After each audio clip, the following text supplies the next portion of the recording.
Salut à tous, c'est Sipo, bienvenue dans cette vidéo, bonne année, je me répète. Vous allez l'entendre à mon avis, de la part des collègues, de la famille, tout le mois de janvier, ça va être relou, etc. Mais je le pense vraiment, bonne année et surtout bonne santé. Alors, vous savez que j'ai pas pour habitude de faire des tests de distro, ça ne m'intéresse absolument pas. Parce qu'une distro c'est absolument personnel, voilà, et, moi j'aime bien ça, j'aime bien ci, j'aime bien ça, voilà, je m'en fiche, voilà, de faire des tests de distro, ça n'apporte rien au final. C'est pourquoi je ne vais pas faire le test de cette distro et notamment de cette Rospin. Je vais juste vous la présenter pour dire qu'elle existe et que j'étais assez étonné. C'est la première Rospin, je crois, je pense, je dis peut-être des bêtises, mais de Nutix qui a été fait par un Américain qui s'appelle Dave et elle s'appelle la Mio Linux.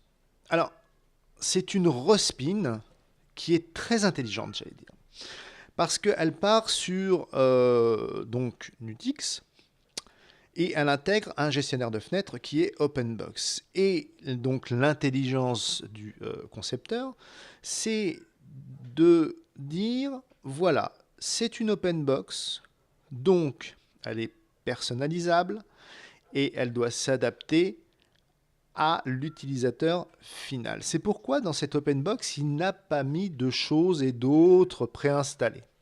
Mais en revanche, il a mis l'ensemble des outils nécessaires pour que vous personnalisez votre OpenBox, pour que vous puissiez faire un travail prolixe sur vos projets. Et c'est là toute la différence avec pas mal de Rospin, notamment des Rospin OpenBox, qui vont vous mettre effectivement tel logiciel, tel logiciel, tel logiciel, suivant leurs idées et leur intuition. Là, non. Là, la personne va mettre le strict minimum, mais en revanche, va tout faire pour, et d'ailleurs vous orienter, pour personnaliser votre gestionnaire de fenêtres. Alors, ça se concrétise comment? Déjà, par le fait qu'au premier regard, à savoir que je l'ai essayé, mais 10 minutes. Pourquoi j'ai essayé en dur? Pourquoi 10 minutes? Parce que en fait, je pars sur un postulat qui est assez simple. Je n'ai aucun intérêt à essayer une Rospin OpenBox. J'ai mon OpenBox et comme je vous l'ai dit en amont, elle est personnalisée à moi. Je ne vais pas refaire ma personnalisation puisque elle est déjà faite et elle existe déjà. Donc, cette Rospin s'adresse déjà dans un premier temps à une personne qui vient d'installer, qui veut installer une solution OpenBox.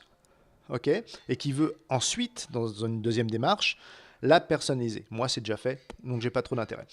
Donc, au premier abord, quand on démarre cette Rospin Nutix, donc la Mio Linux, on voit du sérieux. Qu'est-ce que j'appelle du sérieux? Dans le thème graphique. Je vois tout de suite un thème graphique qui est sérieux, notamment ce fond d'écran qu'on aime ou qu'on n'aime pas, ou en tout cas qui a bien été travaillé sur la forme. Peu importe le thème, il a été très bien travaillé sur la forme. Alors, moi, je pars sur un postulat assez simple. Une personne qui travaille bien sur un fond d'écran ou sur un thème graphique, c'est une personne, ça me donne confiance. Ça me donne confiance tout de suite. On voit donc un fond d'écran, ça peut paraître anodin, mais on voit un fond d'écran qui est somme toute très simple, un fond gris, un logo, Nutix, on voit des ombres, on voit surtout un détourage de PNG qui est quasiment parfait. Et là, on se dit, bon, là, ok, c'est sobre, c'est sérieux, ça présente. Le petit logo qui est en bas à gauche, Mio Linux, aussi très très sympa, très bien fait, de façon formelle. Ensuite, là encore, on peut se dire, tiens, ouais, mais attention, voilà, je le trouve pas beau, peu importe. Est-ce que le pas beau est bien fait? C'est ça qui est intéressant à savoir. Et donc, là, on voit qu'il est bien fait et c'est incontestable. Ça donne tout de suite un certain sérieux. Un thème choisi de base, un thème à la mode, papyrus en icône, avec un thème sombre. Ok, ça c'est opérationnel. Voilà. On a un Tint 2 qui est lancé en auto-start sur l'OpenBox. Très bien, c'est juste ce qu'il faut. Ça fait le job. Donc là, tout de suite, j'ai un bon ressenti. Et surtout, on peut se dire, voilà, qu'est-ce que ça apporte de plus dans la personnalisation? Qu'est-ce qui donne le fait qu'on puisse le personnaliser de façon très pointue. Eh bien, il nous a concocté une release note qui est absolument extraordinaire. C'est surtout ça. La release note de cette Respin Nutix, donc la Mio Linux, est complète. Ça a été un travail, à mon avis, de dingue. C'est-à-dire que là, on a l'ensemble des démarches qui vont vous permettre de personnaliser votre gestionnaire de fenêtres pour que vous le fassiez aux petits oignons et qu'il soit optimisé pour le travail que vous voulez faire sur votre distribution, sur cette Respin. Et c'est là que Dave, donc le concepteur, je crois, a mis le doigt sur ce que t'es vraiment le gestionnaire de fenêtres OpenBox, ou d'autres, hein, je pense, mais j'utilise moi particulièrement, je connais que OpenBox.